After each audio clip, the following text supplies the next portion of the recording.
Statement देने पे शिव जी ने ब्रह्मा जी का एक सर काट दिया। आज के दौर में लोग धड़ल्ले से झूठ बोले जाए, लेकिन फिर भी उन्हें कोई डर नहीं। पहले तो उस प्रसंग की तरफ आएंगे कि जो शिव जी ने ब्रह्मा जी का सर काटा, और फिर तत्कालिक जो व्यक्ति, जो लोग, जो मानव प्रवृत्ति है उस पर बात करेंगे। देखिए, ये बात उस समय की है जब भगवान शिव ने सृष्टि का अरेंजमेंट प्रारंभ किया। नत्वा बसाने नटराज राजौ ननाद रक्काम नौ पंचबारम मृतप्रत्पकामासनकात सिद्धिम नेतत्ववर्षे शिवशूत्रशालम। भगवान शिव नृत्य करने लगे। नृत्य करते करते करते करते इतने निमग्न हो गए कि उनकी धमक से जिस पहाड़ पर, जिस पर्वत पर खड़े होकर वो नृत्य कर रहे थे, नीचे धमक से एक आकार का निर्माण हुआ। उस आकार के सबसे निचले हिस्से पर दो जीव प्रकट हो गए। उसमें से एक ब्रह्मा, एक विष्णु बना। उन्होंने अपनी अपनी ताकत को बड़ा करने के लिए उस स्वरूप को घुमाने लग गए। वो घूमते घूमते घूमते घूमते शिवलिंग जैसा बन गया। ये कहते हैं मैं बड़ा हूं, वो कहते हैं मैं बड़ा हूं। आकाशवाणी हुई, भगवान शिव ने आवाज लगाई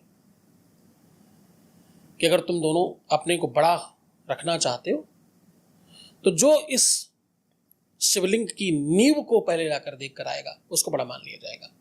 दोनों गए, कालांतर तक घूमते रहे, वापस आए। भगवान विष्णु ने आते ही कह दिया, भाई बहने मुझे तो क्षमा करो प्रभु, मैं आपकी माया, आपकी क्षमता, आपके सामर्थ्य को जान नहीं सकता। मैं बहुत छोटा हूं, मैं नहीं पा पाया, मुझे छोटा बना दीजिए। भगवान से प्रसन्न हो गए। अरे वाह, सत्य बोलते हो, सत्य परम तो सत्यम, तुम तो सत्य के मालिक हो। धर्म न दूसरा सत्य समाना, इस दुनिया में धर्म ही दूसरा नहीं है सत्य के अलावा। सत्य जो बोलता वो धर्मात्मा है। आप तो बहुत अच्छे हो, बड़ी प्रशंसा की। तत्काल उनको दुनिया भर की व्यवस्थाएं दी। ये लोक आपका, क्षीरसागर आपका, सेसैया आपकी। उसके पीछे बड़ी कहानी, बड़ी लंबी कथा है। और वो सामर्थ्य दिया कि दुनिया तुम्हें भगवान मानेगी, ईश्वर मानेगी।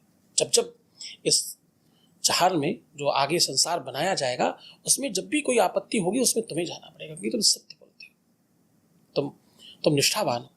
सत्य केवल सत्य नहीं है, सत्य आपका परिचय है। सत्य आपके व्यक्तित्व का एक निर्णायक व्यवस्था है। अब ब्रह्मा जी को लगा कि जब ये कह रहे हैं हमको नहीं मिला, तब तो इनको इतना सब कुछ मिल गया, तो मैं अगर हल्का सा झूठ बोल दूं कि मुझे सब मिल गया है तो मुझे ज्यादा कुछ मिल जाएगा। तो बोले ठीक है भगवान, इनको नहीं मिला होगा पर मुझे तो मूल मिल गया, मैं तो जड़ तक पहुंच गया था। भगवान ने कहा तुम झूठ बोल रहे हो। अब झूठे इंसान को कोई झूठ कह दे तो वो प्रमाण देना शुरू करता है। बोले नहीं नहीं नहीं, गाय से पूछ लो, इनसे पूछ लो, उनसे पूछ लो, बहुत सारे, लंबी कहानी है। अंत में भगवान को क्रोध आ गया, भगवान ने इनका सर काट दिया। फिर इन्होंने बहुत प्रार्थना की, भगवान ने इनके एक सर काटा, 4 लगा के दिए कि अब तुम, क्योंकि झूठ बोलने वाले को ज्यादा मुख की जरूरत है, ज्यादा एनर्जी की जरूरत है। तो बोले तुम 4 सर लगाओ, और तुमने झूठ बोला इसलिए झूठी दुनिया का निर्माण करो। झूठी दुनिया क्या है? जो है ही नहीं, जो है नहीं उसका प्रतीत होना दुनिया है। जो नहीं है, जो है ही नहीं वस्तु, उस चीज के होने का अनुभव होना दुनिया है। कभी सतयुग है, कभी द्वापर है, कभी त्रेता है, कभी कलयुग है कुछ नहीं, सब घूम रहा है। कभी 10 बजा था, कभी 11 बज गया, कभी 11 बजा था 12 बज गया, 12 बजा था अभी 1 बज गया। तो वो टाइम घूम रहा है, जो है ही नहीं उसकी प्रतीति होना दुनिया है। चाहे झूठी दुनिया बनाओ। तो ये परंपरा उस समय से चली कि झूठ बोलना दुनिया का सबसे बड़ा अपराध है, और ये बहुत क्षम्य नहीं है।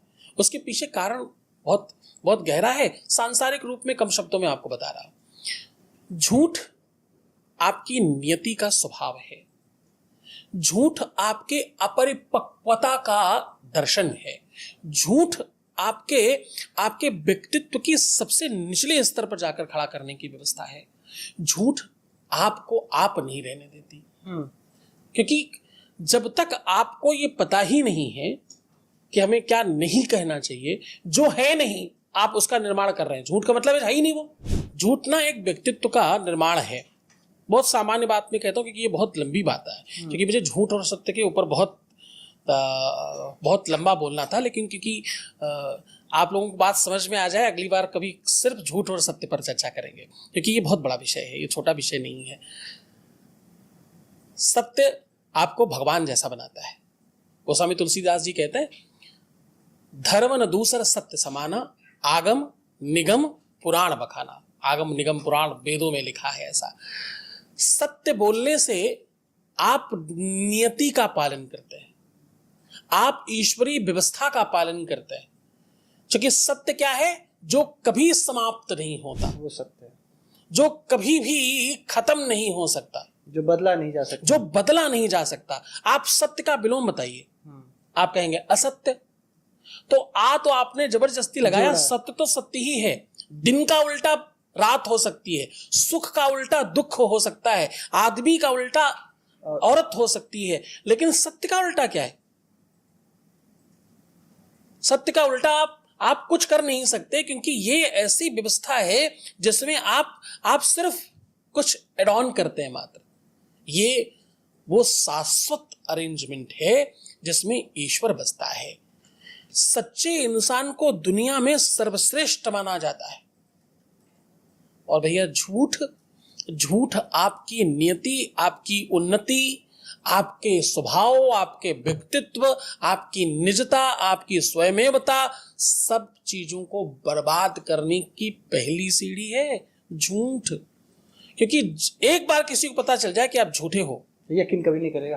तो सबसे पहली चीज जो खराब हो जाएगी वो है यकीन, भरोसा खत्म हो। और भरोसा नहीं रहा तो फिर क्या बचता है जीवन में? भरोसा कमाने के लिए तो जी रहे हैं हम सब।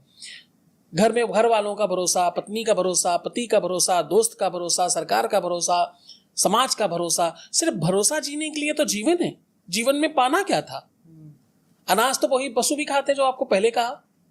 भरोसा जीतने के लिए, सिर्फ यकीन जीतने के लिए, लोग ये माने कि तुम अमीर आदमी हो, लोग ये माने कि आप तुम पढ़े लिखे हो, लोग ये माने कि आपके पास पैसा है, इसीलिए ऑडी से चलेंगे। तो वो यकीन दिलाने के लिए पूरा प्रयास है, वो यकीन ही समाप्त हो जाता है झूठ बोलने वाले का। आज मान लीजिए आप मांग के ऑडी लेकर के आ गए और सबको बताया हमारी है, 4 दिन बाद आपके पास साइकिल से भी चलने की व्यवस्था नहीं है, लोग मान लेंगे मूर्ख है। अगली बार खरीद भी लाओगे तो भी मानोगे कहीं से झटक के लाया है, वह नहीं इसके पास। तो उस यकीन को दिलाने के लिए, जिस बात को दिलाने के लिए आपने पूरा जीवन लगा दिया है, वो पूरा का पूरा धराशायी हो जाता है एक ही चीज से, उसका नाम है झूठ। झूठ आपको पूरी तरह से बर्बाद करने का पहला साधन है। इसलिए अगर किसी चीज से बचना है उसका नाम है झूठ, किसी चीज को पकड़ना है उसका नाम है सच।